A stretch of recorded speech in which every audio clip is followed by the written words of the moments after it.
আজকের পর্বে আপনাদের সাথে শেয়ার করব এই গরমের দিনে মন প্রাণ শীতল করা একটি ডেজার্ট রেসিপি। আর এই ঠান্ডা ঠান্ডা ডেজার্ট রেসিপিটা আপনি কিন্তু খুব সহজে বানিয়ে নিতে পারবেন মাত্র 5 মিনিটে। আর আমি খুব সহজভাবেই দেখানোর চেষ্টা করেছি, আপনারা যে কেউ এটা বাড়িতে বানিয়ে নিতে পারবেন এবং পরিবারের সবাইকে মন খুশি করে দিতে পারবেন। আশা করি আজকের রেসিপিটি আপনাদের সবার ভালো লাগবে।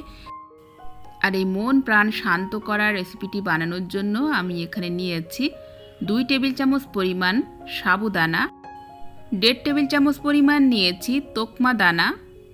আর এই সাবুদানা তোকমা দানা দুটোকেই কিন্তু আমি প্রায় 10 মিনিট ধরে ভিজিয়ে রেখেছি। আর এখানে নিয়েছি 1 গ্লাস ঘন দুধ। তো এই দিয়েই কিন্তু আমাদের রেডি হয়ে যাবে এই ঠান্ডা ঠান্ডা মজাদার রেসিপিটা। তো এখানে আমি প্রথমেই দিয়ে দিলাম দুধ। এবার এই ঠান্ডা দুধে আমি খুব ভালো করে মিশিয়ে নেব 1 চামচ পরিমাণ আগার আগার পাউডার। অবশ্যই আগার আগার পাউডারটা ঠান্ডা দুধে গুলে নেবেন, তা না হলে পাউডারটা দলা পেকে যাবে। এরপর আমি এখানে দিয়ে দিচ্ছি তোকমা দানা এবং সেই সাথে দিয়ে দিলাম সাবুদানা। তো সব কিছু একসাথে এখন খুব ভালো করে মিশিয়ে নিতে হবে। খুবই সিম্পল একটি রেসিপি, কিন্তু খেতে অসাধারণ। এরপর আমি এখানে দিয়ে দিচ্ছি 1/2 কাপ পরিমাণ চিনি। চিনির পরিবর্তে আপনারা এখানে মিশ্রি ব্যবহার করতে পারেন। আর ফ্লেভারের জন্য আমি এখানে সামান্য একটু দিয়ে দিচ্ছি ভ্যানিলা এসেন্স। এটা সম্পূর্ণ অপশনাল। ভ্যানিলা এসেন্সের পরিবর্তে আপনারা এখানে এলাচের গুঁড়ো দিতে পারেন। তো এখানে সব কিছু আমি খুব ভালো করে মিশিয়ে নিয়েছি। এবার আমি এটা গ্যাসে বসিয়ে দিলাম। দিয়ে এখন প্রথমে হাই ফ্লেমে জাল করে নেব, তারপরে মিডিয়ামে কিছুক্ষণ জাল করে এটা নামিয়ে নিতে হবে। তো এখন দুধে বলক আসা পর্যন্ত আমি এটা জাল করতে থাকবো। আর অনবরত কিন্তু এভাবে নাড়াচাড়া করতে হবে।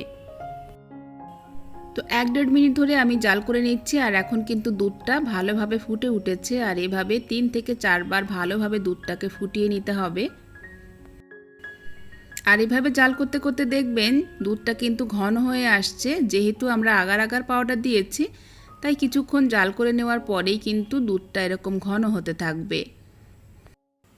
আর এখানে দুধটাকে কিন্তু আমি টোটাল 3 থেকে 4 মিনিটের মতো জাল করে নিয়েছি। দুধটা কিন্তু বেশ ঘন হয়ে গেছে। এই পর্যায়ে আমি গ্যাসটাকে অফ করে দেব এবং কিছুক্ষণ একটু রেখে দেব ঠান্ডা হওয়ার জন্য। তো মোটামুটি 1 মিনিটের মতো রেখে দিয়েছিলাম। এবার আমি একটা বোলে ঢেলে নিচ্ছি।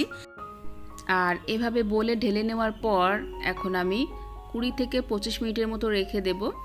চাইলে আপনারা ডিপ ফ্রিজেও রাখতে পারেন। তো এখানে 20-25 মিনিট পর আমি ফিরে এলাম।